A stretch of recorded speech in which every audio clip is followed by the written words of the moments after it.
This is the universe. Big, isn't it? Thousands of suns, myriads of stars, separated by immense distances and by thin floating clouds of gas. The starlight makes the gas transparent, and where there are no stars, it appears as dark, obscuring clouds, like that great black cone over there. Hello, there's a nova. A whole solar system exploded. Someone must have been messing about with the uranium atom. No, it's not our solar system, I'm glad to say.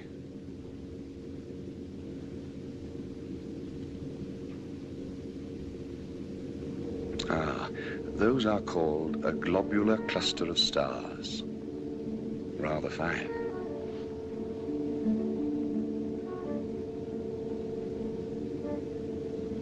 Down here in the right-hand corner, see that little chap rather like a Boy Scout's badge? It's a mass of gas expanding at thousands of cubic miles a minute.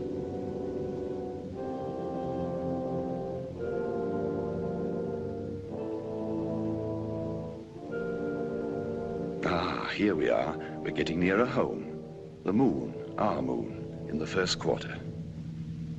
And here's the Earth, our Earth, moving around in its place, part of the pattern, part of the universe. Reassuring, isn't it?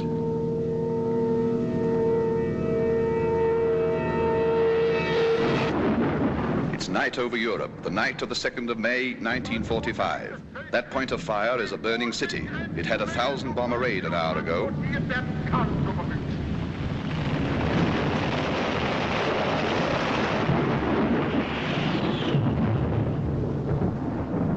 And here, rolling in over the Atlantic, is a real English fog.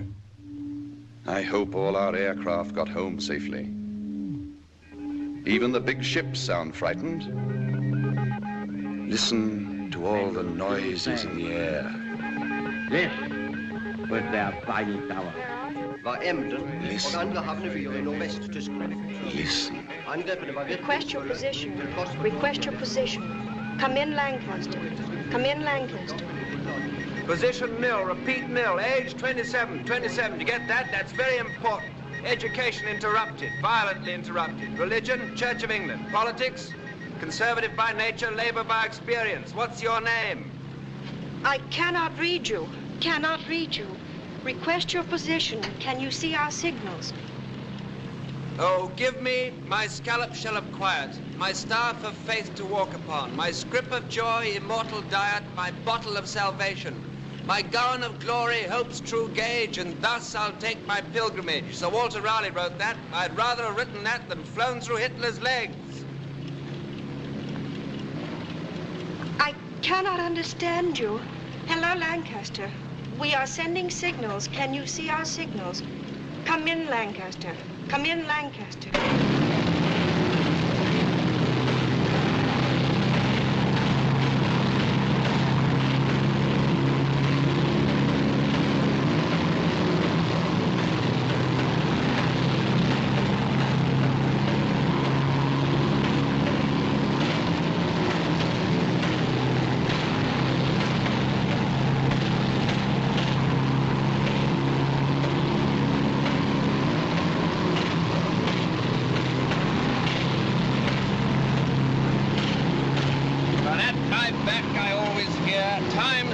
Chariot hurrying near, and yonder all before us lie deserts of vast eternity. And a marvel, what a marvel. What's your name? Are you receiving me? Repeat, are you receiving me? Request your position. Come in, Lancaster. You seem like a nice girl. I can't give you my position. Instruments gone, crew gone too. All except Bob here, my Sparks. He's dead. The rest all bailed out on my orders. Time 0335. You get that? Crew bailed out 0335. Station Warrington, Bomber Group A, G for George. Send them a signal. Got that? Station Warrington, Bomber Group A, Apple, G, George. They'll be sorry about Bob. We all liked him. Hello, G, George. Hello, G, George. Are you all right? Are you going to try to land? Do you want to fix? The name's not G. George, it's P. Peter. Peter D. Carter. D's for David. Squadron leader Peter Carter. No, I'm not going to land. Undercarriage is gone. Inner port's on fire. I'm bailing out presently. I'm bailing out. Take a telegram. Got your message. Received your message. We can hear you. Telegram to my mother. Mrs. Michael Carter, 88 Hampstead Lane, London, Northwest. 88 Hampstead Lane, London. Tell her that I love her. You'll have to write this for me, but what I want her to know is that I love her very much. That I've never shown it to her, not really, but that I've loved her always, right up to the end. Give my love to my two sisters, too. Don't forget them. Received your message. We can hear you. Are you wounded? Repeat, are you wounded? Are you bailing out? What's your name? June. Yes, June, I'm bailing out. I'm bailing out, but there's a catch. I've got no parachute. Hello, Peter, do not understand. Hello, Peter, can you hear me? Hello, June. Don't be afraid. It's quite simple. We've had it, and I'd rather jump than fry. After the first 1,000 feet, what's the difference? I shan't know anything anyway. I say, I hope I haven't frightened you. No, I'm not frightened. Good girl. Your Sparks, you said he was dead. Hasn't he got a shoot? Cut the ribbons, cannon shell. June, are you pretty? Not bad. Can you hear me as well as I hear you? Yes. You've got a good voice. You've got guts, too. It's funny, I've known dozens of girls. I've been in love with some of them, but an American girl whom I've never seen and who I never shall see will hear my last words. That's funny. It's rather sweet. June, if you're around when they pick me up, turn your head away. Perhaps we can do something, Peter. Let me report it. No, no one can help. Only you. Let me do this in my own way. I want to be alone with you, June. Where were you born? Boston. Mass? Yes. That's a place to be born. History was made there. Are you in love with anybody? No, don't answer that. I could love a man like you, Peter. I love you, June. Your life, and I'm leaving you. Where do you live? On the station? No, in a big country house about 5 miles from here. Lee Wood House. Old house? Yes, very old. Good, I'll be a ghost and come and see you. You're not frightened of ghosts, are you? It'd be awful if you were. I'm not frightened. What time will you be home? Well, I'm on duty till 6. I have breakfast in the mess, and then I have to cycle half an hour. I often go along the sands. This is such nonsense. No, it's not. It's the best sense I ever heard. I was lucky to get you, June. Can't be helped about the parachute. I'll have my wings soon anyway, big white ones. I hope they haven't gone all modern. I'd hate to have a prop instead of wings. What do you think the next world's like? I got my own ideas. Peter. I think it starts where this one leaves off, or where this one could leave off if we'd listened to Plato and Aristotle and Jesus. With all our little earthly problems solved, but with greater ones worth the solving. I'll know soon enough anyway. I'm signing off now, June. Goodbye. Goodbye, June. Hello, G for George. Hello, G. George. Hello, G. George. Hello.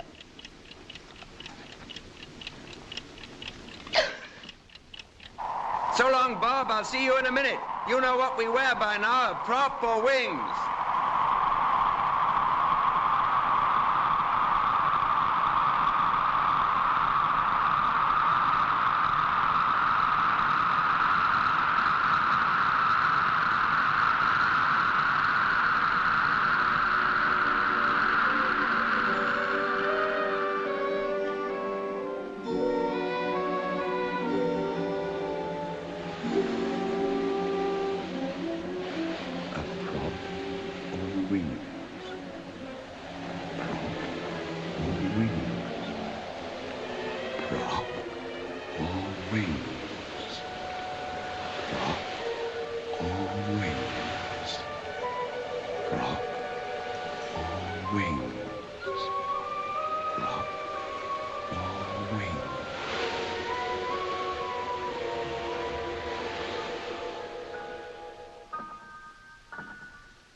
Alors vois-tu, voilà ce qui s'est passé. Nous sommes venus environ 4 kilomètres, nous avons foncé l'un sur l'autre. Nous avons piqué, redressé, etc. Quand je suis parvenu à me glisser derrière lui, il a envoyé une rafale comme ça. Il a piqué, j'ai cru que j'avais touché, mais le salaud m'est revenu par derrière, il m'a refilé de s'échapper, il m'a touché à mort. Oh, bad luck, old boy.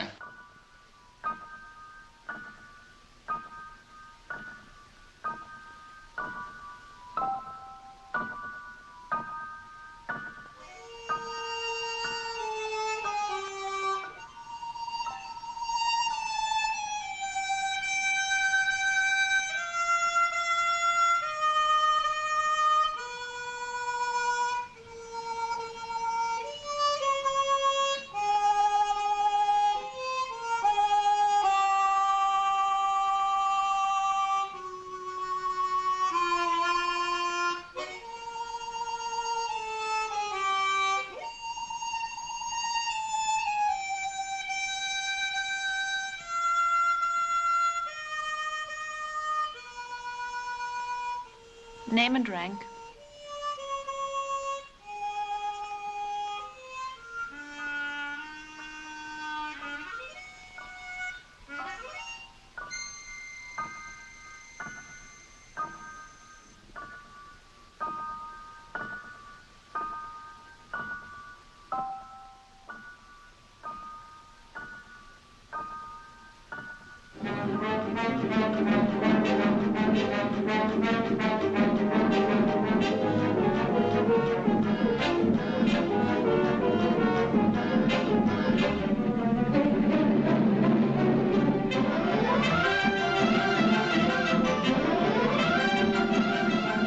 Come on, fellas, break it up. Spread out here. Room and bath. Oh, do you have USO shows here? No, we don't. Okay, we'll stay. Officers' quarters, of course. We're all the same up here, Captain. Excuse me, brother.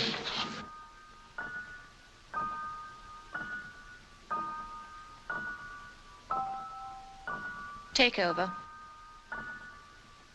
I wish I could make a phone call. From here, that'll be long distance. Flying Officer Trupshaw. Oh, I'm so sorry. You can't wait here any longer. You must be mistaken about your captain. Well, if anyone's mistaken, it's not me. Mistakes don't happen here. But this is the aircrew section, isn't it? You should know. Peter couldn't have got away with it. Besides, you checked his invoice for me, didn't you? Yes. It was against the regulations. Regulations are made to be broken. He was due here half an hour after me. This is his section, and he hasn't reported.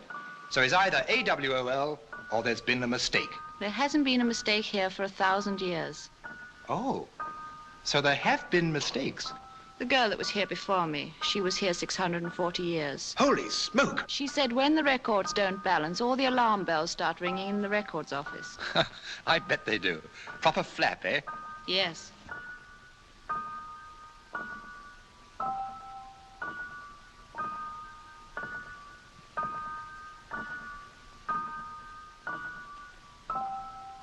That's only the living records. Everyone on Earth has a file. Russian, Chinese, black or white, rich or poor, Republican or Democrat. Holy smoke. If anybody told me the clerks were working away up here, just like on Earth. Everyone here is allowed to start how they like. It's heaven, isn't it?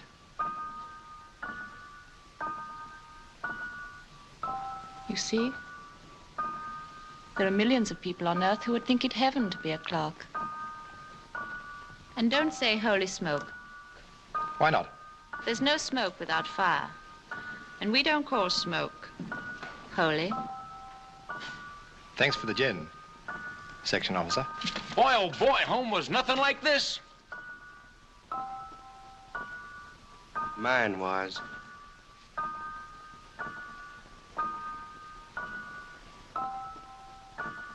Sign here. Oh, all right. I don't want to start those bells ringing.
I wonder where I report.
Oh, I always hoped there would be dogs.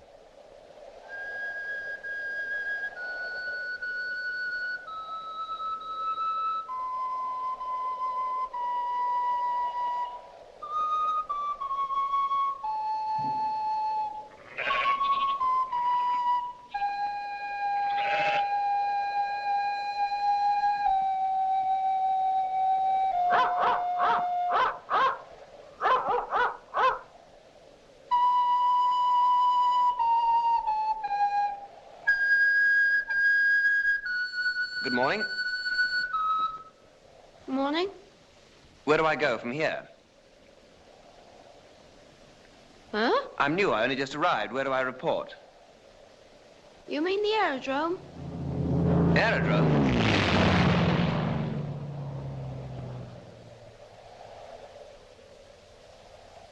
Where am I? Huh? This place, what's it called? The Burrows. The Burrows? Where? Lee Wood.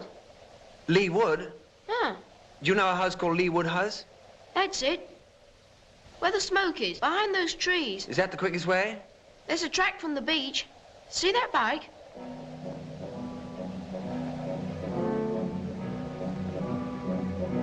Who is it? Dunno. One of the Yank girls. They live up at the house.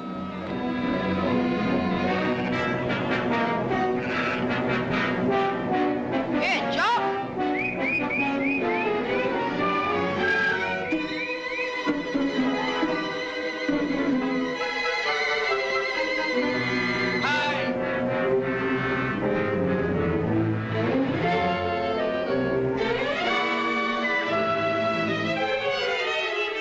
Hello. Hello yourself. What's wrong? You're June.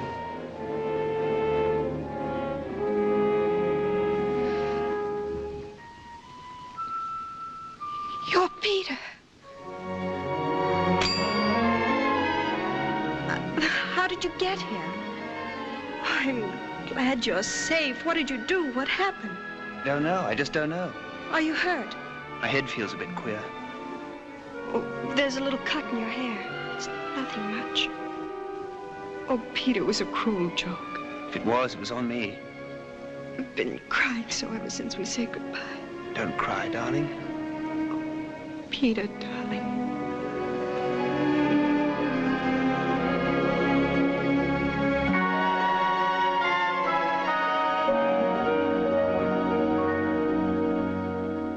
$91,716 invoiced, 91,715 checked in. Conductor 71. Madame, it could have happened to anybody. How did it happen? Everything was calculated except for this accursed fog. The pilot jumped, he got lost in the fog. I missed him. Flying Officer Tropshaw.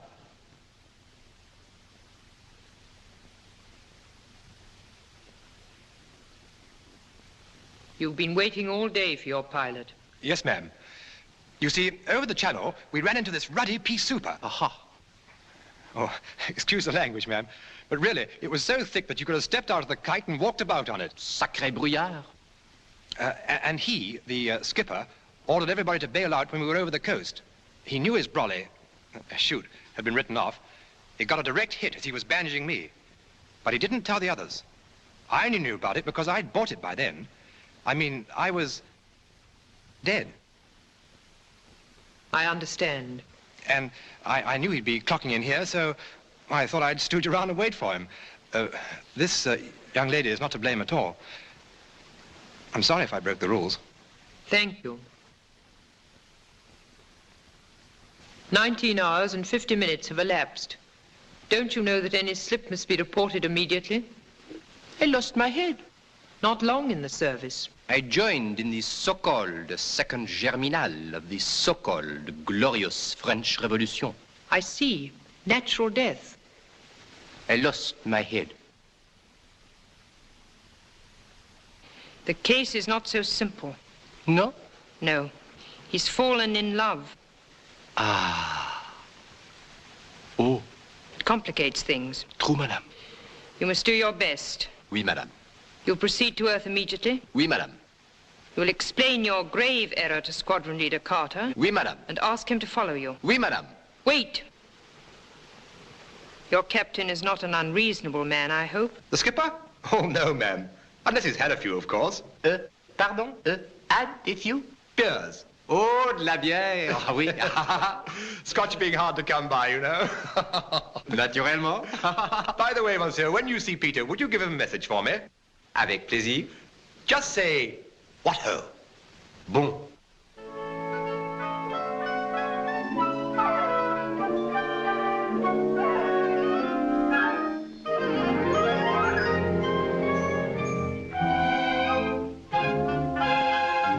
When he's starved for Technicolor up there.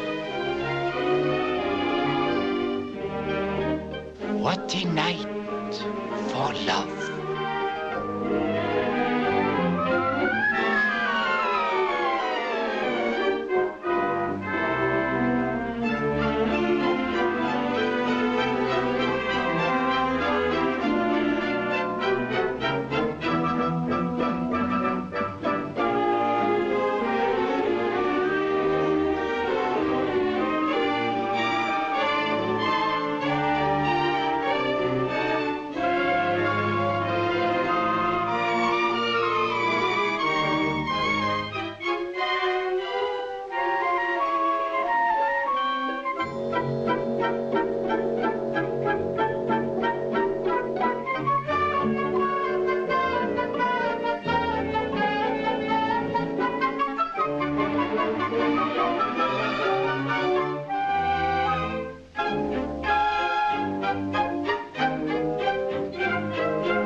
Drink, darling?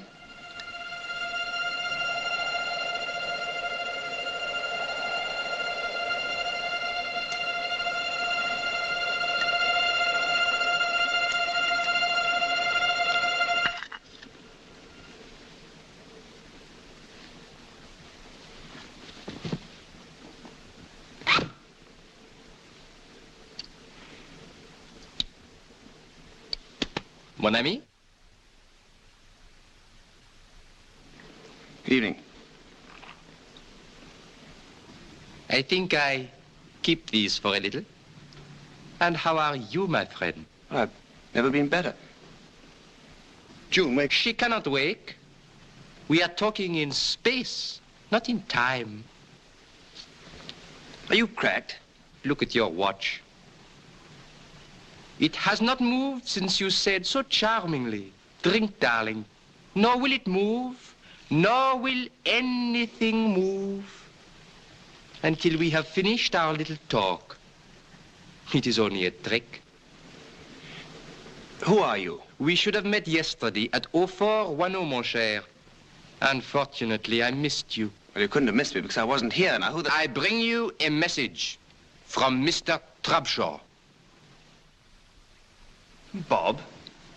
Bob's dead. Oh, yes, he's dead. He says, what ho? Well, that sounds like Trubshaw. But he is dead, isn't he? En effet. But how? Why? Cannon shell. And what should happen to a man who jumps from his aircraft without his parachute? How do you know? But it is I who am telling you, my friend. It is I. Your time was up. But they missed you because of your ridiculous English climate. I am French. But what do you want now? You, my friend. What for? To conduct you. Where to? To the training center. Training for what? For another world. You don't mean... But, my dear friend, that is just what I do mean. Oh, this is absolutely fantastic. June! June! All right. And what if I refuse to go? But you cannot refuse. Your time was up. Now, by mistake, you overstayed by about, speaking in time, of course, 20 hours. The advantage was exclusively yours. You lost nothing, you only gained. What about her?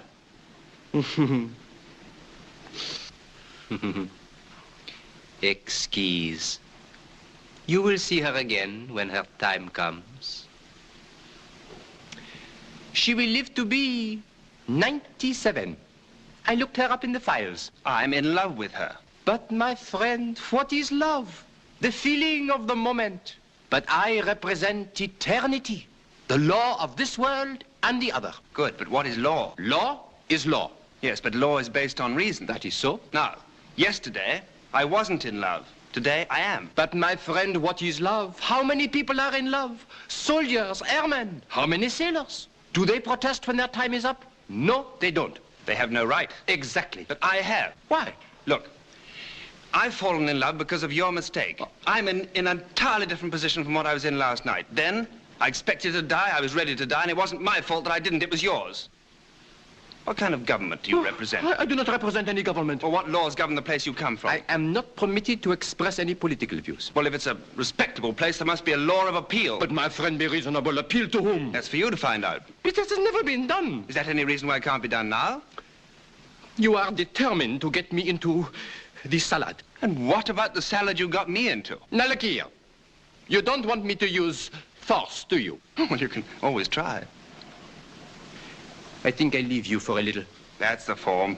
I shall report for instructions. Now you're talking. And do not fall any deeper in love now. You have been warned. She is charming. You know, I think you're not a bad chap. Do you play chess? Yes? So do I. We could play every day. Some other time. Next time, perhaps. Au revoir, mon ami.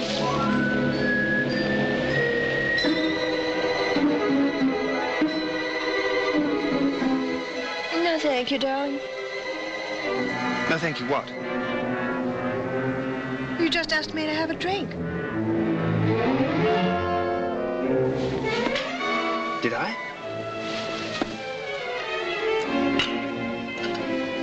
Yes, I remember I did. What's the matter with me? What is it? Is it your head again? Might be, yes.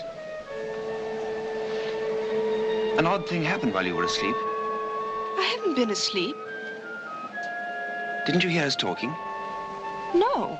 Who was there to talk to? They sent somebody. They? Who are they? I don't know.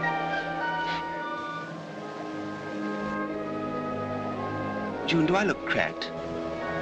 Not to me, darling. Are you? Look, there was a 10/10 fog last night. That's right, isn't it? You know there was. And I did bail out without a parachute. That's your story. So how can I be alive? I give up. I don't know and I don't care. I had no parachute. It was shot up. And when I came to this morning, I had no parachute. Anyway, why wasn't I drowned? You don't need to prove to me that you ought to be dead. Well, I ought to be, according to this character. What character? Well, this conductor character they sent after me. He says he missed me in the fog. Bad luck for them. Good luck for me. I told him I was going to appeal. He's gone off to get instructions. It's not my fault I'm not dead. It's not my fault that I found you and fell in love with you. Maybe he wasn't here at all. Hey, you, Frenchman! Where are you? What is it? Oh, I've got an awful headache.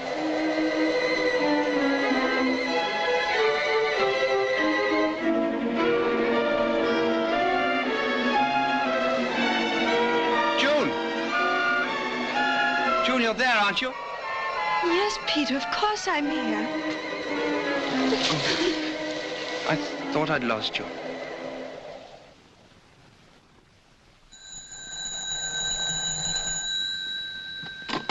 Dr. Reeves's residence? Oh, good morning, Miss June. Yes, isn't it? The doctor's up in his thing, you know, his camera obscura. He's got his new lens from the shop this morning, and it makes a lovely picture. He's taken the big white garden table to project on. He'll be glad you're coming over. He's showing it to the dogs now. Ah, nice day. Mrs. Bidwell's duck's out too early. She'll lose all the eggs if she's not careful. Ah, the start of the cycling season. There's a hefty young girl. Time Mrs. Tucker went to get our rations. There she is. Oh, the vicar and his sister. Not coming here, I hope. No, good. Quite a queue at the butcher's. Must have some offal. Wonderful how the kids love playing in the splash. Just the same in my day. That tree ought to come down. Old Mary looking quite skittish. Sally Allgood getting herself dated up. Ah, here's June. Here she comes. She walks in beauty like the night. Only she's cycling and the sun is out. Nice girl. Worth a hatful of ambassadors in Lee Wood, anyway.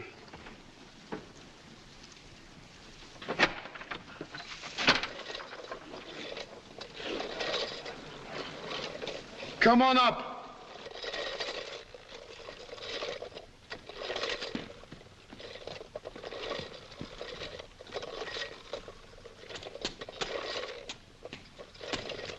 Hello, Doc. Hello, June. Come in. Shut the door.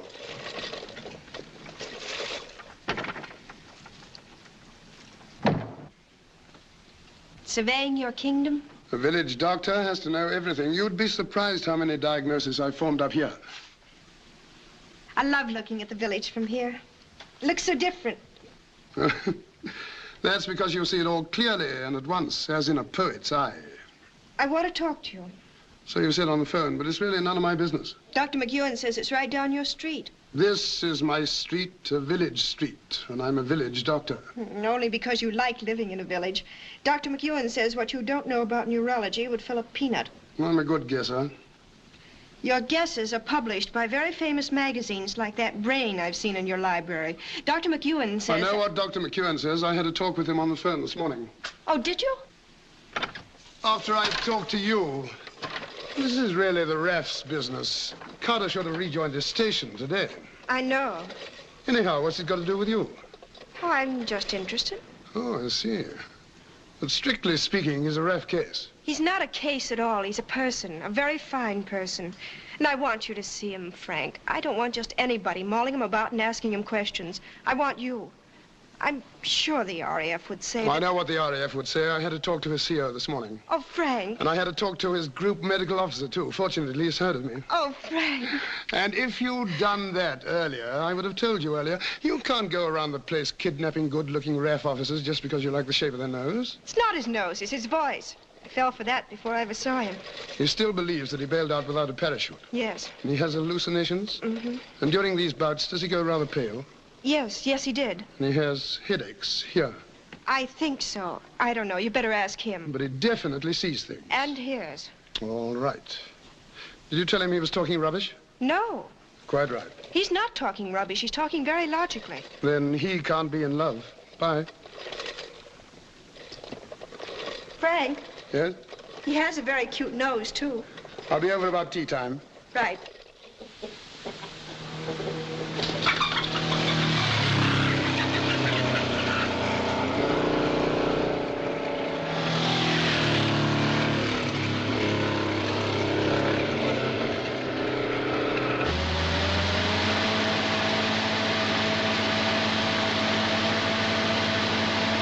Dr. Reed, let's go.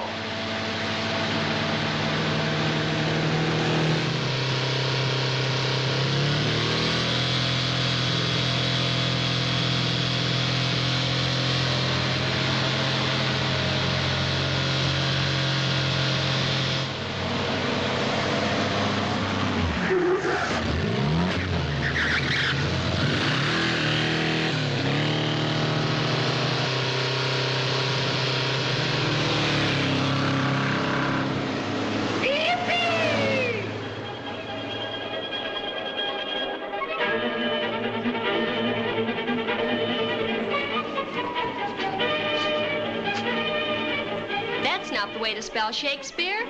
Who are you, his agent? Spotted snakes with double tongue. Thorny hedgehogs may not see. Newts and blind ones. Do no wrong. Do no wrong. Come not near our fairy queen. Ah, you can never bring in a wall. What say you, Bottom?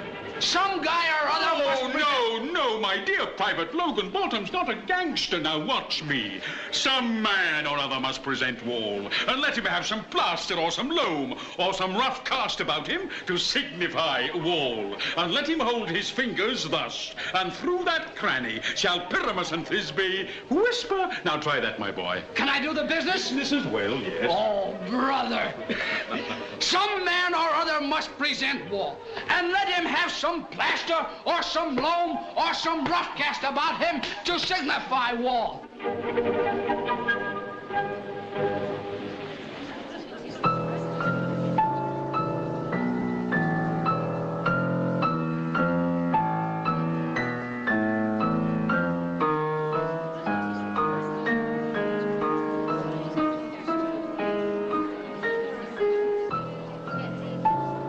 Check.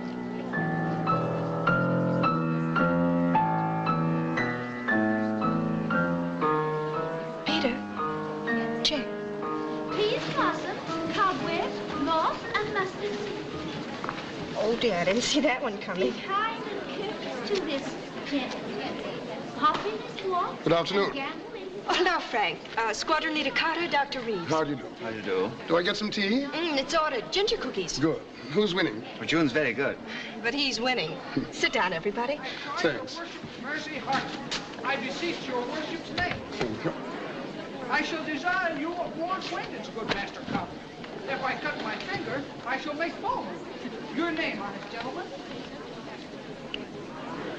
I've told Peter What? who you are, what you are, all about you. Tall order. And I've told you all about him.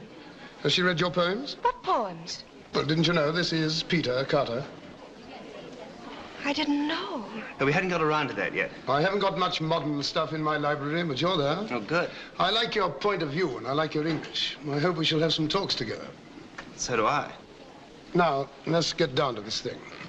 You never had any visions or hallucinations before? Never. What were you in civil life? I was at Oxford. Specializing? European history. Oh. Both parents alive? My mother. Brothers, sisters? 2 sisters, both in the Wrens. What was the cause of your father's death? Same as mine. Brain? No, war. When? 1917. You're, 29? 27. Called up? No, volunteered, trained in Canada, went on ops in 41. Bomber? Spell of coastal, spell of instructor, back to bombers, Lancasters. Must have done a good many operations. 67. I'm surprised they let you go back with your experience and seniority. It's a new job, master bomber. Tricky? Somebody's got to do it. Now, about these headaches. When did they start? Headaches? Oh, I know you get them. I know you've had them for some time, and I know you've told nobody about them, especially your M.O., right? What else do you know? I know about your eyes. You know a good deal. I'd like to know more. All right.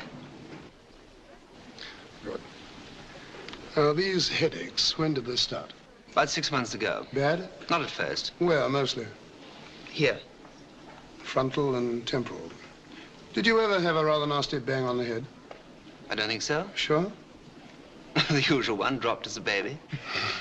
That spoiled everything for you? Yes, I'm afraid it does. I'll see what I can cook up. Do you mind if I try something? No, go ahead. Now, just face this way. Don't move. Now, don't move your eyes. Look straight ahead. Check. What are you looking at? Well, that girl with the red hair and the legs. Right, I've got her. Don't take your eyes off her. This is going to be easy. Now, without moving your eyes, what can you see on the extreme right? Fireplace. In the center? Girl. Extreme left? Right, from the beginning. Windows. Curtains? Yes. Color? Red. Right, that'll do. Well, if you're quite done staring at that girl's legs, both of you. Well, you've got to do what the doctor tells you. Confidentially, they're rather knock-kneed.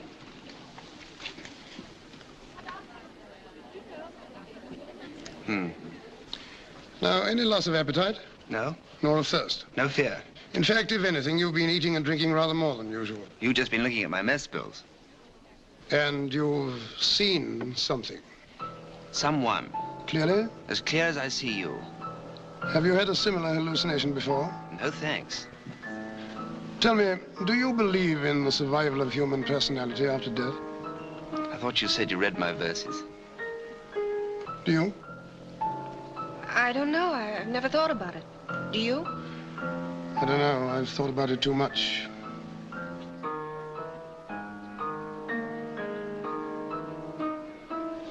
I thought I was asked to tea. It isn't time yet. Past my time. One last question. It may sound silly, but have you imagined recently that you've smelt something that couldn't possibly be there? What an extraordinary thing. What is? How did you know? It was a long shot. You have. Yes, but it was so silly I would never have told you. It's important. It might explain everything abnormal that you've seen and heard. Well, that would be a relief, but it still can't explain how I can jump without a parachute and be alive. No, it couldn't do that, but there might be a possible explanation even of that. Now, this heavenly messenger, you saw him quite clearly. I told you, as clear as I see you. And this smell, you imagined, was it at the same time? Yes, it was particularly strong. Was it a pleasant smell? Yes. Could you place it? Fried onions. And this messenger, he hasn't turned up again? No, but he will. When? He picks his own time and stops it. Peter's lodged an appeal. Against what? Against his caller. That's the spirit. Don't give in. I won't. I'm lucky that June knew you, Doctor. Thank you for coming. June has lucky friends. I've got bad news for you. Then why the grin? You're going with me. Where to? To my house, for 2 reasons. First, I want to meet this chap next time he drops in. Second, I like a nice girl around the house, and she only comes to see me to borrow a book. And she's a slow reader. But what about my CO? I fixed it with him. Besides, until we get this settled, I'm your CO. And at my house, you'll get your tea at 4:30. Tea break! All right! Here, you get it at 5. Sailors, Doc? Thank you. We are shaping, Frank. We are shaping.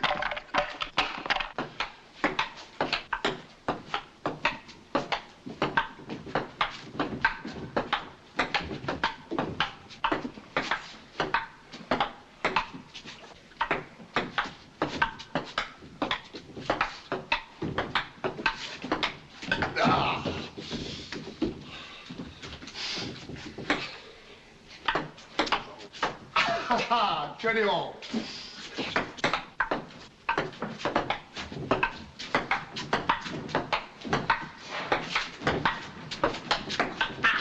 $21.20, sorry. You're sorry, my foot. Ready? Ready?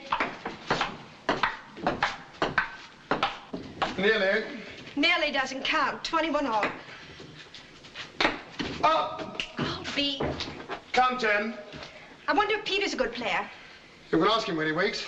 Well, he's been asleep nearly 2 hours and a half. He'll wake at 11. How do you know? I gave him a tablet. Well, how can you tell exactly? Oh, I can't tell exactly, but I know the patient. But do you know him? I think so. Well, then tell me something about him. Are we playing table tennis or are we not? Right, your serve. Right, ready? Ready. Oh. Your game. Now tell me what you think about him. I think he's fascinating. So do I. Not biologically, medically. Have a drink? Love one.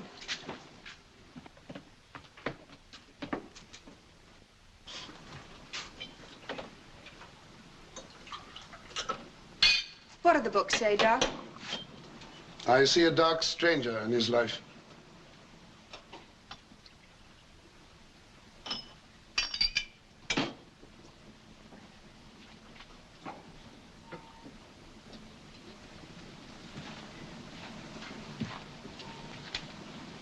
Do you know what's wrong with him? Yes, I think I do. Is he going to be all right? He'll be all right. Here's a drink. Will he have any more hallucinations? Yes, How do you know? because this conductor promised to come back. Will that make him worse? Why should it? I don't know. Seeing things, arguing about his own life, talking to a non-existent man. He does exist for him. He's not going mad then. His brain isn't being affected. Of course it's being affected, but not in the way you mean. That's why I asked him about his sense of smell. I saw it was important. He's having a series of highly organized hallucinations comparable to an experience of actual life. A combination of vision, of hearing, and of idea. To a neurologist, that points to a direct connection with the sense of smell or of taste. Once that connection's established, we know where to look for the trouble. I only want to find out one thing more in his personal history, and I'll find that out later. Now, I'm not going to tell you anymore. Thanks. But how did he survive the jump? I don't know. If we could find that out and tell him, it would save him. It would help, but the main thing is for him to win his case. Are you serious? Perfectly serious. We must help him to win it. How? It depends on what message the conductor brings. But suppose he loses his case. Oh, that's absurd. If we see that he's losing, or we think he's going to lose, we'll find out the reason why he survived. Or we'll invent one. We'll have a couple of drinks, you and I, and we'll invent the greatest lie in medical history. Care for another game? I don't mind. Now, don't worry about him. You see that bell? Yes? He's promised to ring it if he gets another visit. Fine. Come on, yourself.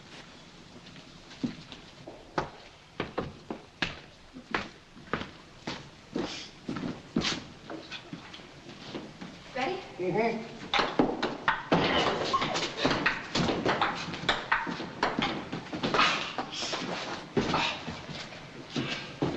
Come on.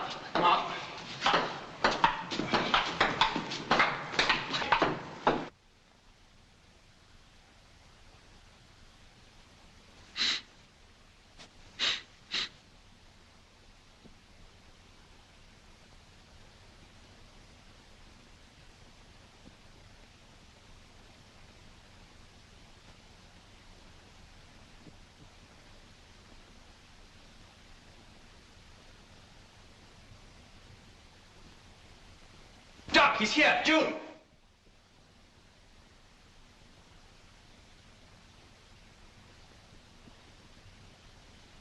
Doc!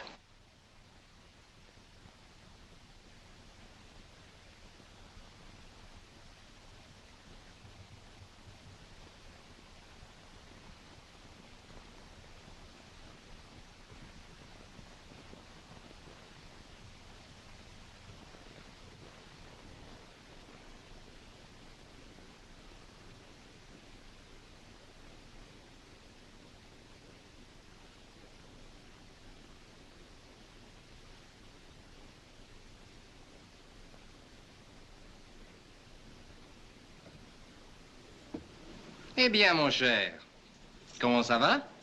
Not too good. Not too good. Ah. I would not bother to ring that bell if I were you. Nothing will happen. A little trick of mine, you remember? After all, what is time?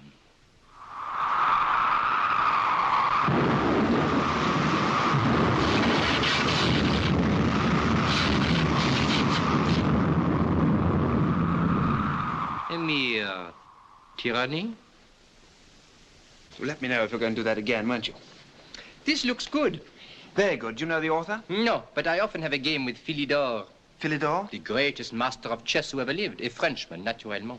Come along and I'll introduce you. Good. Splendid. No, I mean, you've got good news for me, my friend. How did you guess? Well, you wouldn't try to entice me with this Phillimore. Philidor. Philidor, if you had the right to conduct me anyway. True. Well? Speaking officially, I have good news for you. Good. You are to be allowed to appeal to the High Court. Splendid. The trial will be a full-dress affair, très chic, in 3 days to give you time to prepare your case. Better and better. Do not be too pleased. Why, is there a catch? The prosecuting counsel.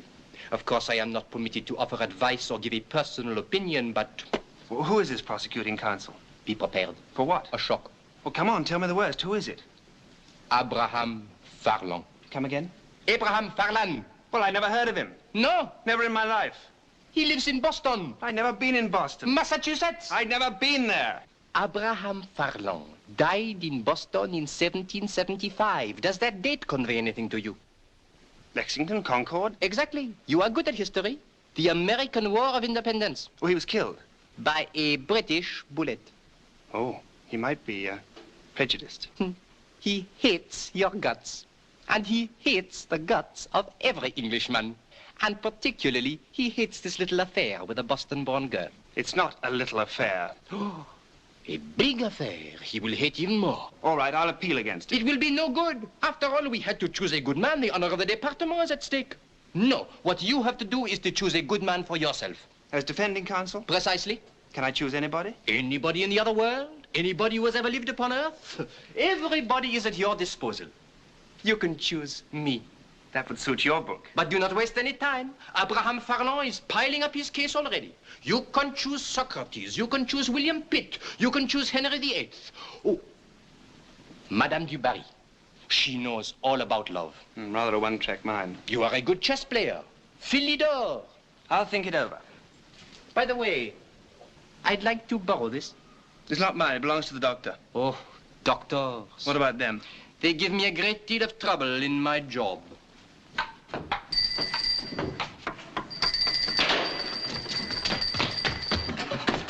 He was here. He tricked us. Yes. He was here. And these were on the floor. Peter, sit down.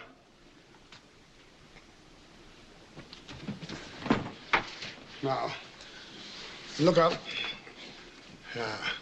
You've been doing some hard talking.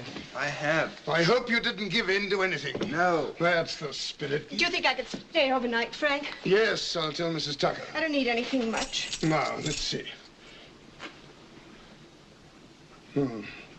I'll tell Mrs. Tucker you're staying. Dr. Reeves. Yes? Can I stay in here? I want to be near these books. Of course, I'll fix up a camp bed. Great news, darling. What, sweet? I'm to be allowed to appeal. Really? Oh, June, I don't want to leave you. Darling, why should you leave me? Everything will be all right. Well, if I can get a good counsel. Of course you will. And it's very important.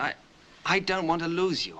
Darling, I don't intend to let you go. No one can take you from me. I won't let them. Well, it's no good. You see, a judgment against me would be backed up by all the power of this world and of the other. Drink this. Peter's got the right to appeal. Splendid. Did you smell anything? Yes. The same? Fried onions? Yes. Good. Drink that up. Any headache? You can tell me tomorrow what he said. No, he said... Good heavens. What is it? He got my 100 best games. What? Harlequin's chess book, 100 best games. You sure? Absolutely certain. He had it in his hand. What a nerve. A bit cool. Now, how about getting to bed? Now, I want to talk to you first. It's important. No, not now. Have a long sleep. Tomorrow you'll feel as fresh as a daisy. It's about my counsel. I don't think you believe a word of what I say. Of course we do. My dear friend, here on Earth, I'm your defending counsel, and as your counsel, I believe everything you tell me.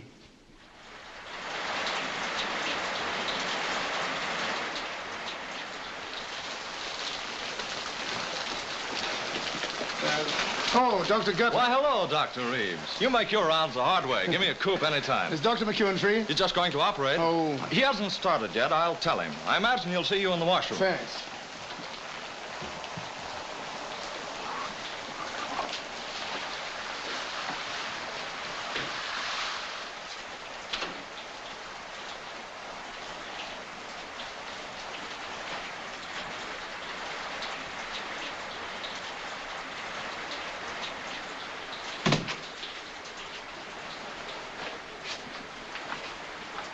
Hello, Frank. What's new? Deterioration all around. We ought to operate tonight. That's impossible. We're swamped. Are you sure of your diagnosis? Certain. I discovered the missing fact. He had slight concussion 2 years ago with no after effects. X-ray is inconclusive. You've seen the ocular reports. You know all about these highly organized hallucinations coupled with a sense of smell. Everything points to arachnoid adhesions involving the olfactory nerve in the brain. It's a tricky operation, but I've never seen one. I have several at the Hospital de la Pitié in Paris. I've made some notes. I wonder if the surgeon could see them. Sure, it'll be Dr. Liza. He's a very fine neurosurgeon. Liza, a good man. But I don't see how we can manage tonight. There's no crisis in such a thing. Any day will do. No, it won't. And I'll tell you why I think it won't and why there is a crisis. I'm afraid of his brain being permanently affected. Insanity? Yes. Why? Because his trial is fixed for tonight and he hasn't found anyone to defend him yet. He spends all his time in my library or when talks with me and the girl. He only sleeps when I drug him. The boy has a fine mind, but it's overtaxed. That's the trouble. It's too good a mind. A weak mind isn't strong enough to hurt itself. Stupidity has saved many a man from going mad. Yes, you're right there. And he's had several talks with this heavenly messenger. Hallucinations, of course, but you never saw such an imagination. I've been taking tips on the other world, laws, system, architecture. Here's the interesting point. He never steps outside the limits of his own imagination. I don't quite get you. Nothing he invents is entirely fantastic. It's invention, but logical invention. And the keystone to his invention is that the trial takes place tonight. He must win or lose his case tonight, and that's why I think we ought to operate tonight. It's no use shaking your head, and that's why I think we ought to find a counsel to save him from losing his case, or we may lose him.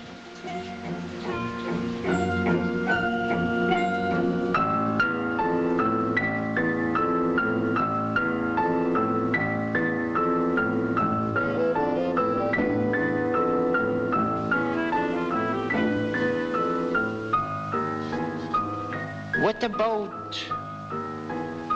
him? Lincoln. No, it's hardly fair to drag him in. I don't believe he'd be prejudiced. Plato. How would you like to be defended by Plato? Nobody knew more about reasoning than Plato. He was 81 when he died. He might be too old to think love important. You think so? Anyhow, Plato had very elementary ideas about love.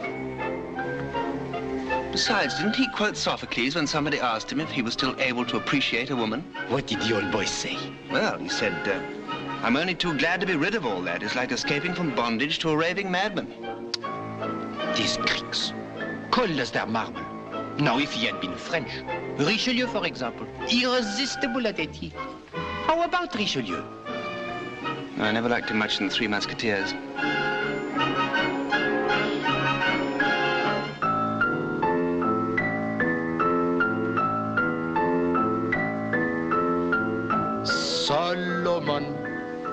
Solomon. No. Mais tonnerre de Dieu, who do you want? You have only a few hours left. Look, it sounds a grand idea to have all these great men to choose from. But what do they know of our problems today? True. Very little. Besides, I think it ought to be an Englishman. Nobody famous, but somebody with his head screwed on all right. Screwed? Now, this Abraham... Farlow. Farlow. Was he a famous man? He was the first American to be killed by a British bullet. No, I don't mean that. I mean, was he a great philosopher or statesman? He was a school teacher. There, you see. Now, Plato will probably talk about perceptions and causations. Pardon? Over your head, too? Definitely. That's quite simple.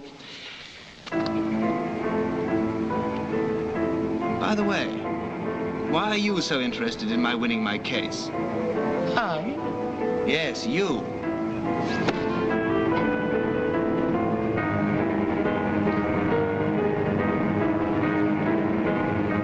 And why am I being taken up this stairway?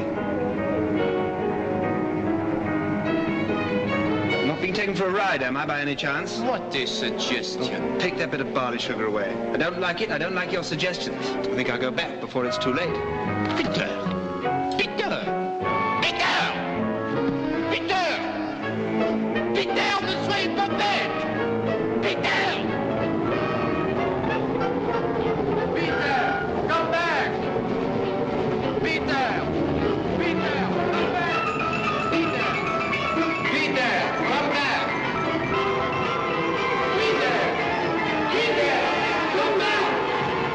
Peter, come back! Peter! Peter, come back! Peter! Peter, come back! Peter! Peter, come back! Peter! Peter! Peter, my darling, come back to me!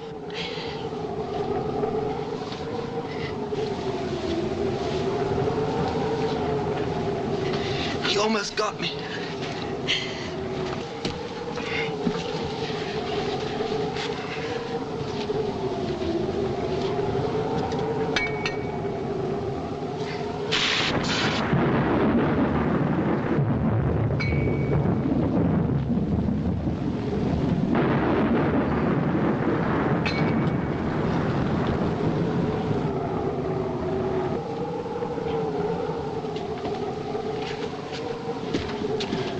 He'll be all right in a moment. Why isn't the ambulance here? It was due half an hour ago.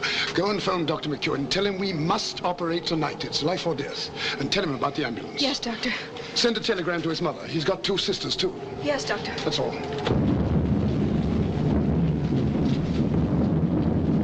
Hello, Peter. Where's June? Phoning. Back in a moment. He almost got me. I know.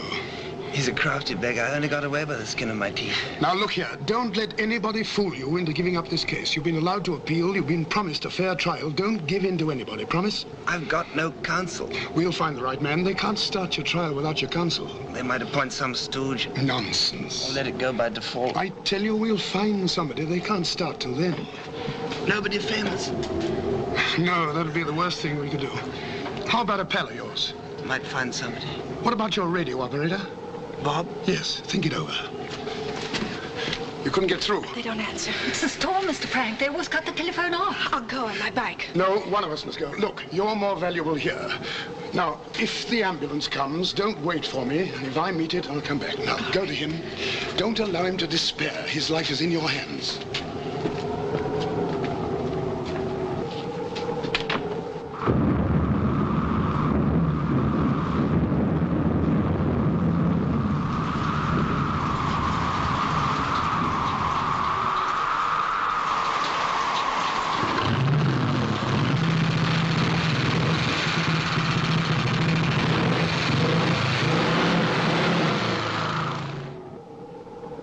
Frank? He won't be long, darling. I must talk to him. I don't think Bob's the right man. I'll tell him you said so. Do you know Bob? No. He was my Sparks. Highly operational type. We'll find somebody. Time's nearly up. Frank will come up with something. I wish he'd hurry.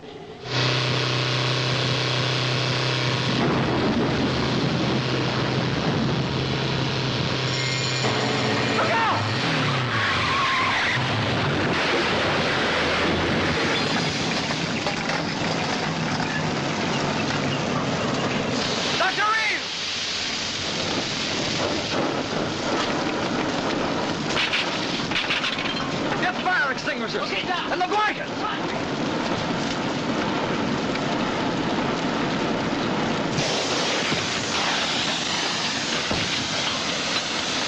The hell, Lieutenant? What's the road?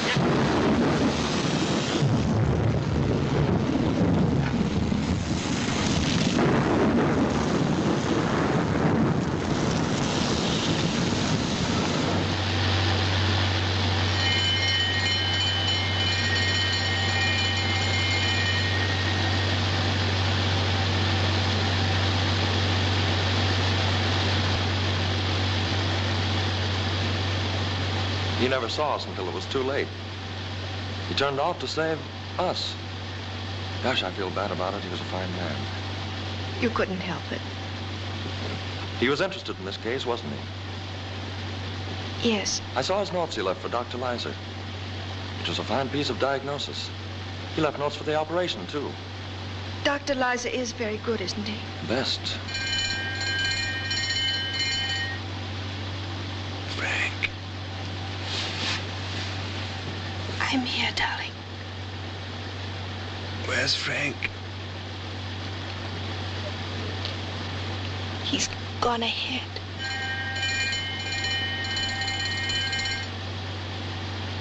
He's had an accident.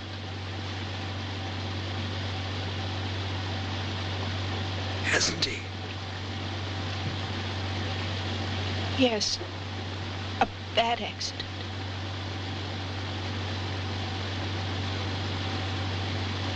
Is he dead? Yes, he's dead.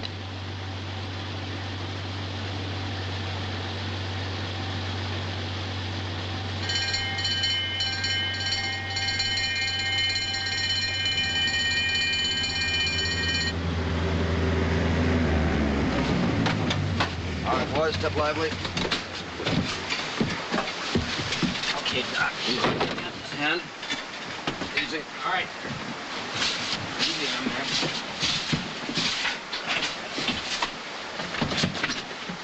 All right, Johnny, take it away.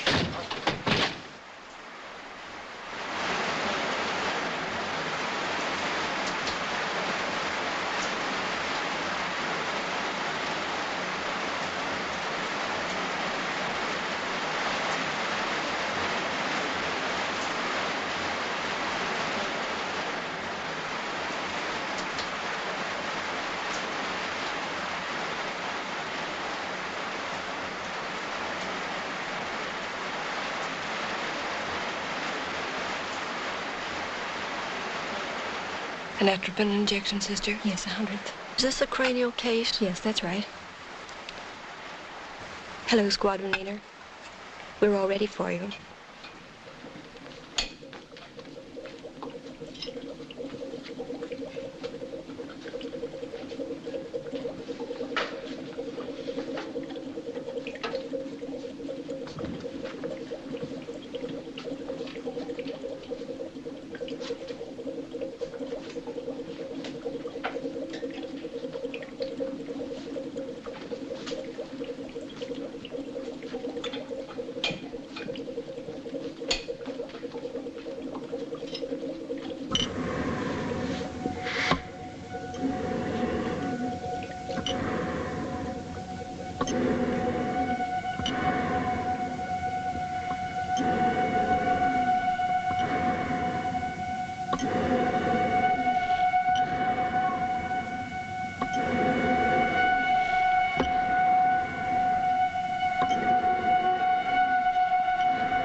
Dr. Reeves? Yes?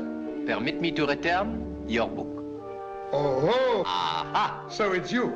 I will introduce you to Philidor. Cher colleague, this is a special case, court of appeal. I will undertake to deliver Dr. Reeves. As you wish. Merci. Be of good cheer, friend. Thank you. One of the best men in the service, a compatriot of yours. What's his name? Oh, John... Bunyan, yes, of course. And how is dear Peter? Oh, he has a fighting chance. Uh-huh.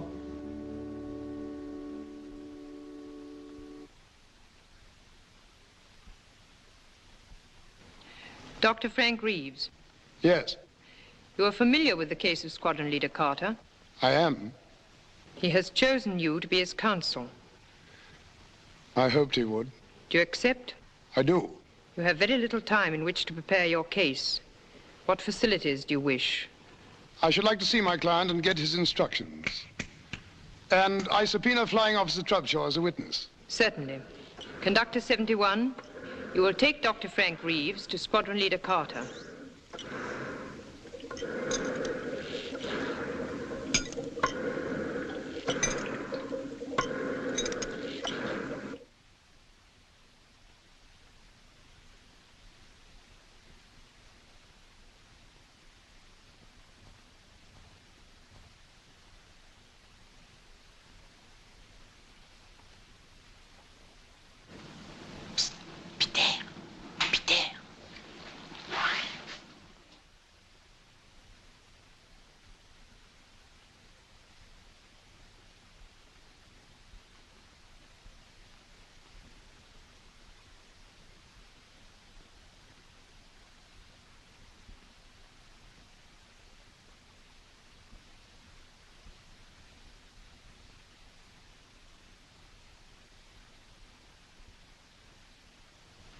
Hello, Bob.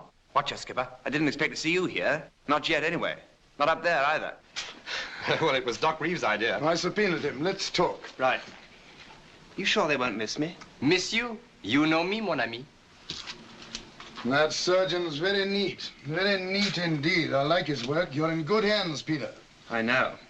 Now, look here. I know what's coming. Yes, I'm very flattered, but are you sure I'm the best man? Quite sure. Aren't you afraid that I may be out of my depth up there? No. Well, doesn't it worry you I'm no lawyer? No. If he gets on to politics, I'm sunk. Who isn't? Come on, Frank. You must have something. Oh, just a little common sense. But if it's as rare up there as it is down here, it'll do me. Say yes. Well... He has no choice anyhow. What are we talking about, then? All right, I need evidence.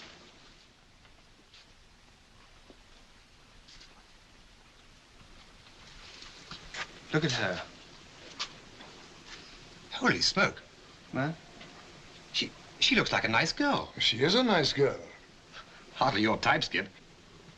I've fallen in love with her. Her accent is foreign, but it sounds sweet to me.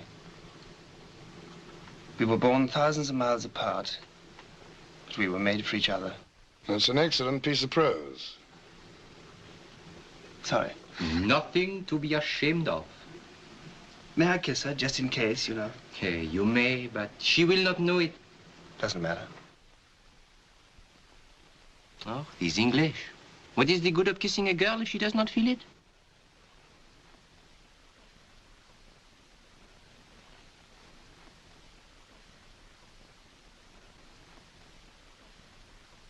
Look.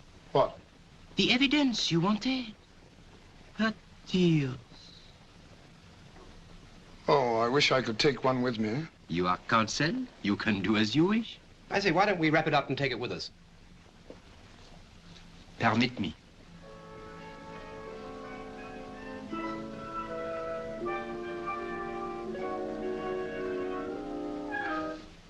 That's it. The only real bit of evidence we have. Quick. We must not keep the court waiting.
The Court of Appeal sits to consider the case of the Department of Records versus Squadron Leader Peter David Carter of the Royal Air Force. He claims negligence and superior rights and responsibilities arising out of that negligence. He is appealing for remission of the date of his term on Earth and for a reconsideration of his case. It has been decided to allow this appeal. It is for the jury to decide whether it shall be successful. Owing to the interest aroused by the case, there is an unusually large audience. We can, of course, seat everyone who wishes to be present, but the front rows have been reserved for those who have a special interest in the case. Members of the jury, do not allow yourselves to be influenced by anything but the facts and by your conscience. You will have every assistance from the court to help you to arrive at your verdict. The counsel for the prosecution will take his place.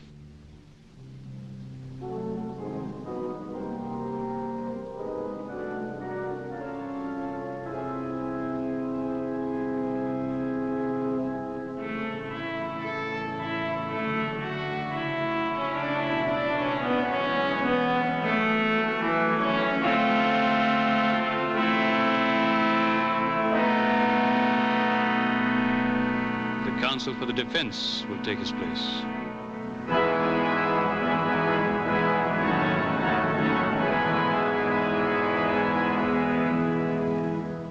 I call upon the prosecution to open the case.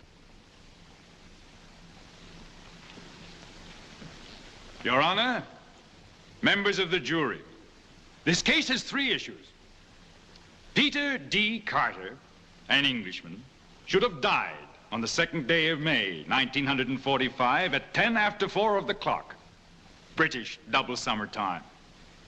Due to an oversight which I hasten to state is contrary to the traditions of a great service, the defendant did not die. Therefore, issue number 1, who is responsible? When summoned to report some 20-odd hours later, the defendant refused to accompany Conductor 71, giving as his reason that in the time which he had borrowed, he had accumulated new responsibilities of an allegedly important and permanent nature. He claimed, in fact, that in these 20 hours, a young lady of good American stock had fallen in love with him. Therefore, issue number 2. Are we to believe this? Furthermore, he states that in these 20 hours which he had borrowed... My lord, I object to the word borrowed, which counsel is using so emphatically. To borrow means to get temporary use of something, to use something without being the true owner. My client didn't get. He was given the 20 hours in question. He didn't use something without being the true owner. He was the true owner of his own life. The next points are, is this young Englishman in love with this young lady of good American stock? And even more important is she in love with him? Why do you stress their nationalities? Very important, sir. Extremely important. Why? Because we are talking of love, sir. It can happen, you know, between an Englishman and an American girl. And, vice versa? Possibly. But what are these love affairs, Dr. Reeves? Men and women, thousands of miles away from home, away from the love they left behind. Minute sparks instead of scorching flames, fading, shabby wigs instead of the rich gold of a woman's hair. The love of the moment, Dr. Reeves. Do I call it love? Once in 1,000 times, perhaps. And how many end in lasting marriage? 1 in 10,000. My case, sir. That, sir, is for you to prove. When in the course of human events our men and women came to your country as your allies, it was not to become your prisoners. Sir, may I bring you up to date? We're living in the 20th century, not in the 18th. May I bring you up to date, sir? We are not alive at all. A point. And I am up to date, sir. I've been watching you English from upstairs, your wars, your politics, your busyness, from the tax on tea in 1766 to a certain report on England by 5 members of the United States Senate in 1944. The defendant has nothing to do with tea or senators. But other Englishmen had, sir. Is Peter D. Carter what you would call a good Englishman, sir? Yes, sir. Do you see this glass? Out of it, Benedict Arnold drank the health of King George III. Does it break because it is faulty or because it is glass? Can I tear this piece of paper because it is defective or because it is paper? We are all as God made us, sir. But our ancestors had a deal to do in the shaping us as well. I quite agree. The jury will please note that. My lord, may I ask where Mr. Fallon's grandfather was born? Your Honor, the question is irrelevant. Could it have been in England? You need not answer that question, Mr. Fallon. But I prefer to answer, Your Honor. My grandfather left England, sir, because he didn't like it. And Granddad would have liked it even less today. Listen. Well, here we are, Lord. The Voice of England in 1945. Cricket. And here let me say that the weather is much more like cricket weather now. It's stopped raining, players been resumed, and the crowd of, I should say, about 50,000 people have discarded their Macs and umbrellas and settled down to enjoy the game, which to people all over the world is perhaps more truly representative of all that's typically English than anything else. Do you admit that this is an English voice, sir? That was Wally Hammond, who played a delightful forcing shot off Miller.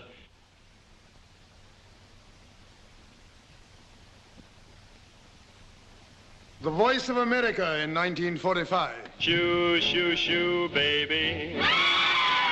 Shoo, shoo, shoo, baby. Bye, bye, bye, baby.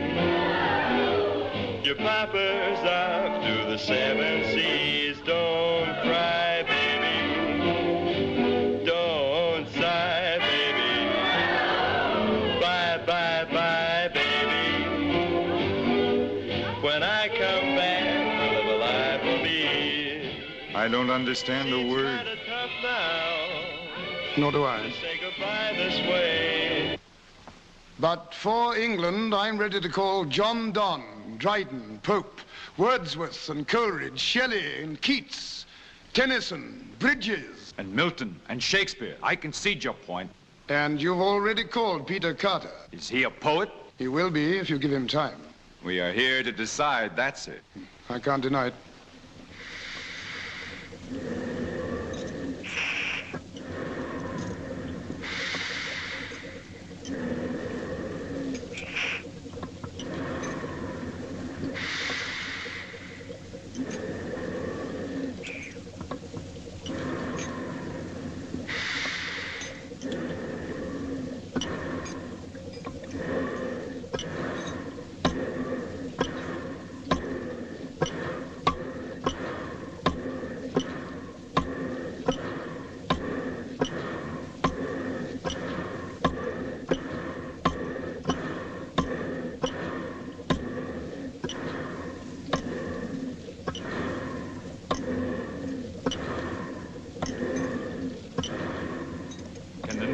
Return to the old? Should the vibrant humor of a young American girl be stifled in the pages of Punch? Should the swift tempo of her life be slowed to the crawl of a match at cricket? Should her accustomed native comfort perforce conform to England's warm drinks, cold rooms, drafty windows, smoky chimneys, faulty plumbing? 2 million houses have no windows at all, and frequently the roof and walls have gone with the windows. My lord, I submit that this court is concerned with the life and death of Peter Carter, not with past history or present plumbing. Hear, hear! But Peter Carter's character, sir, like every other human being, has been formed by circumstance, by a chain of circumstances. As Benjamin Franklin said, for want of a nail, the shoe was lost. For want of a shoe, the horse was lost. For want of a horse, the rider was lost. For want of a rider, the message was lost. For want of a message, the kingdom was lost. And all for the want of a horseshoe nail. You've heard of Benjamin Franklin, sir? I beg you, in George Washington's words, labor to keep alive in your breast that little spark of celestial fire called conscience. That could not have been said by an Englishman, sir. What was George Washington? Conscience, Mr. Fowler. Are you insinuating, sir, that something is wrong with my conscience? I am. Your Honor, I protest. I'm only trying to give a full picture of this case to the jury. You are trying to prejudice the jury, sir. I see that they've been selected from many races, creeds, and nationalities. I cannot believe them interested in ancient grudges against Peter Carter's ancestors, nor in present grumblings about drafty windows. I don't need to prejudice the jury, sir. They're already prejudiced against your country, and with good reason. You can't pick a jury that isn't. Look closely at the distinguished members of the jury, sir. The first member is Jean-Marie Barrault, French. Has any century passed without war between England and France? The second member is Gregorius Johannes Boonsaar, burger van Transvaal. The Boer War, Dr. Reeves. The third member is Ivan Bedny, Ruski. What? I'm Russian. The Crimean War, Dr. Reeves. And you, sir? Chen Jiming, Peking. Don't forget England's attack on China in 1857, occupying unprotected Peking. And you, sir? Rara Tejpailal from the Punjab. Think of India, Dr. Reeves. Think of India. And you, sir? You are? James Monaghan, Irish. Choose a new jury anywhere, Dr. Reeves. It will always be prejudiced against your country. My lord, I wish to take counsel for the prosecution's advice. I challenge the jury and request that a new one be chosen. Chosen from where, Dr. Reeves? Mr. Farland said from anywhere. Except from England. Why not from England?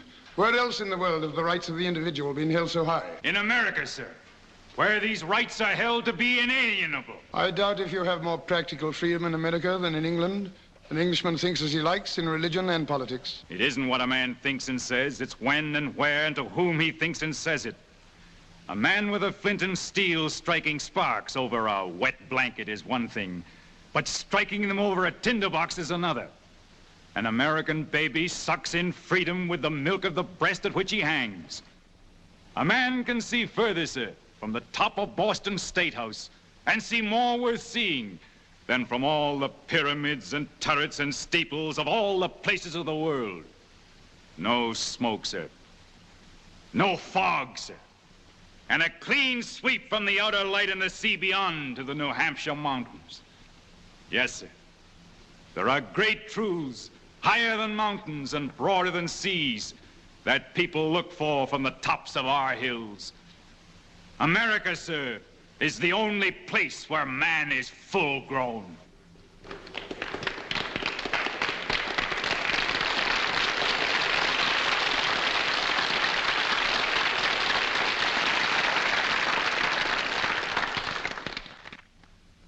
Then I choose a jury of Americans.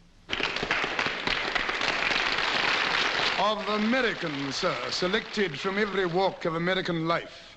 If there is one who has fought in the wars of independence, I want one who has fought shoulder to shoulder with us against our common enemies in this century.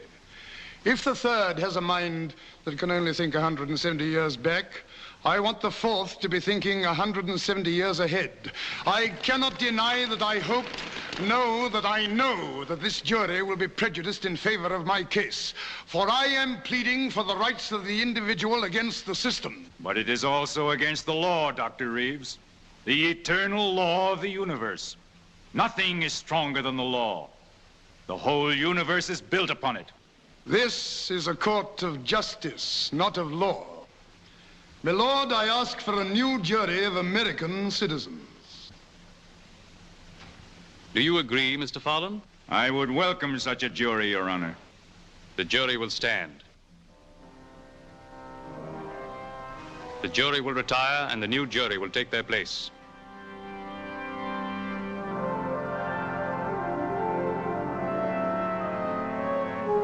Robert Dupont, American citizen.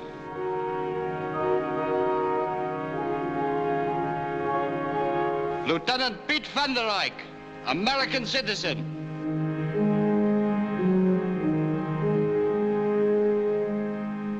Alexander Barbarinov, American citizen.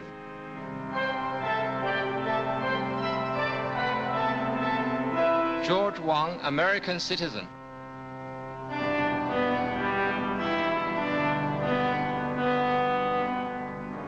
Jefferson Lincoln Brown, American citizen. Patrick Aloysius Mahoney, American citizen. The jury will be seated. Counsel for the defense. Here in this rose is my case. And what is my case? I entirely agree with Mr. Farland. Has Peter Carter fallen in love during the allotted extra... Borrowed, Dr. Reeves. Disputed extra 20 hours he had, or hasn't he? Has someone, the name is unimportant, fallen in love with him? Now, here are two young people who would never have met but for a mistake higher up, penalized for the most natural and simple thing in the world. They fell in love. Here in this tier are love and truth and friendship. Those qualities and those qualities alone can build a new world today and must build a better one tomorrow. That is my case, and upon it I demand a verdict that Peter Carter shall live. Your Honor, we all feel that the defendant and this young girl should be given a chance to be heard. My lord, nothing is impossible.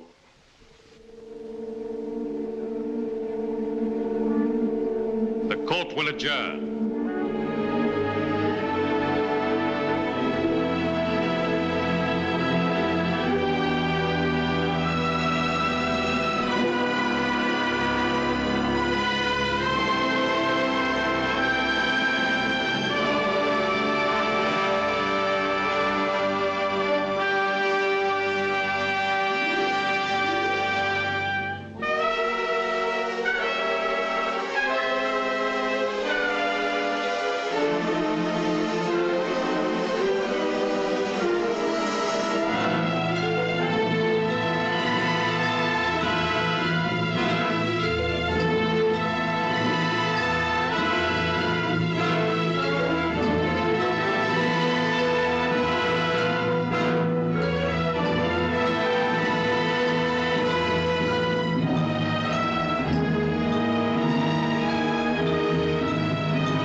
is no reason to deny ourselves the dimension of time. It will not disturb us. The jury feels it would help establish a true picture of the conditions. Very well.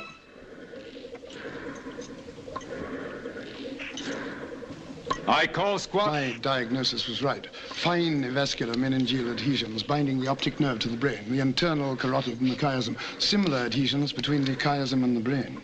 Did I tell you about my operation? Dr. Reeves, we are not here to check your diagnosis, but to put certain questions to this young man. Quite right, certainly. I call Squadron Leader Peter D. Carter.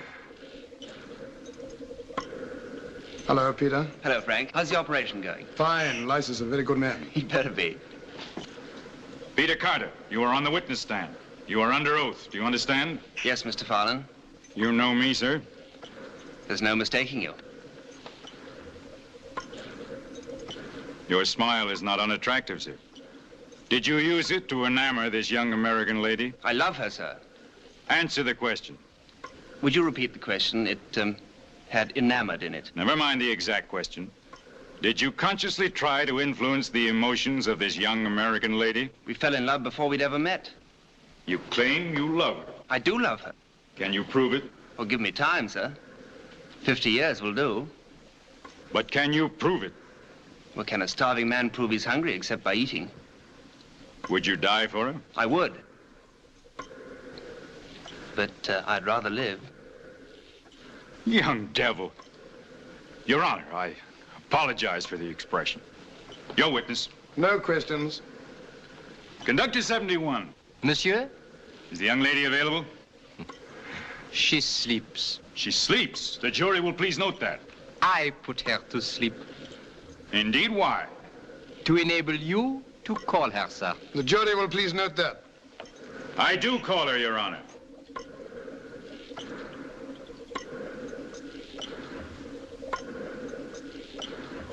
You are before the High Court in the case of Peter Carter. You have been called as a witness by the prosecution. You will tell the truth. This gentleman is counsel for the prosecution.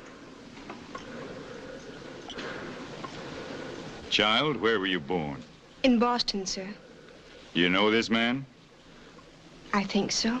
You think so? I only met him a few days ago. You hardly know him. How can you think you love him? But I do love him. Nonsense, my child. I object. Counsel will withdraw the expression. It's all right, Frank. He's right. There's no sense in love.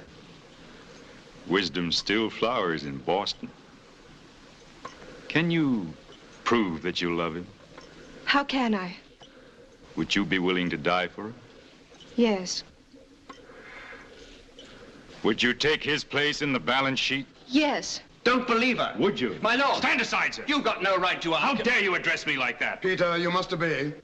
Well, of all the dirty tricks. This is contempt of court. I'll have you committed. Commit away. Don't answer any more questions. Do you realize that by this attitude, you've forfeited any chance of winning your case? All right, but you won't get June as well. Your Honor, members of the jury, I'm afraid he really does love her. Your witness. June, you know me well. Do you trust me? Yes, Frank, I trust you. It is absolutely necessary that you take Peter's place in the other world. Have you gone mad? If you really love him, June, step onto this staircase and come with us. You are mad. It is the only way to prove your love. I do love him. You shan't go. My lord, I ask the court to restrain him. Granted. June.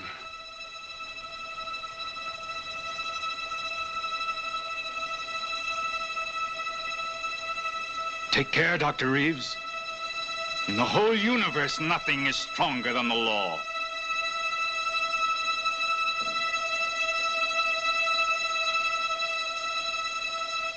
Goodbye, darling.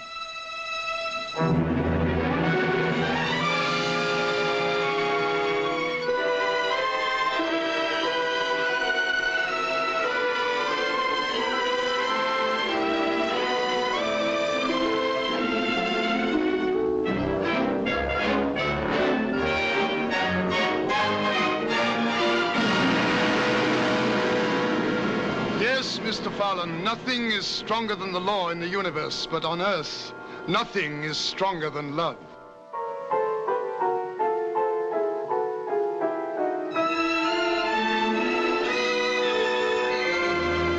members of the jury, as Sir Walter Scott is always saying, in peace, love tunes the shepherd's reed.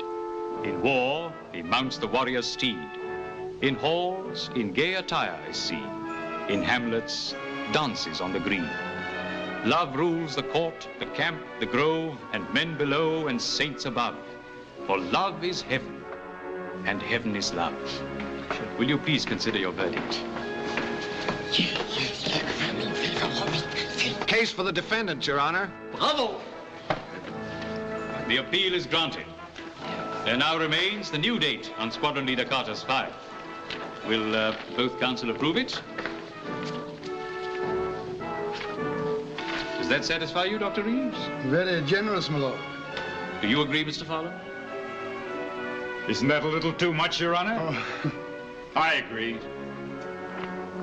My lord, I hope this will not establish a precedent. I object. You, sir? You, sir? You mean the rights of the common man? The uncommon man? Exactly. The rights of the uncommon man must always be respected. Exactly.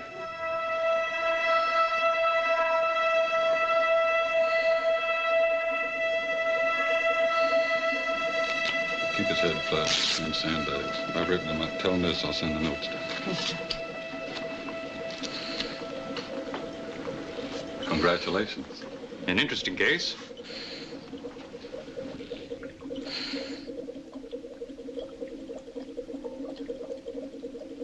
Peter, don't forget your book.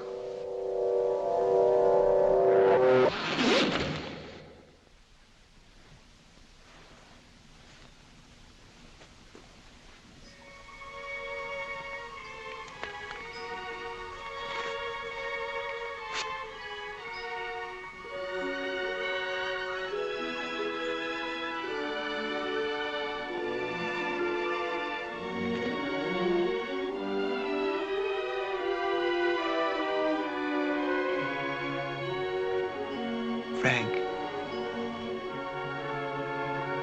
Frank. Frank.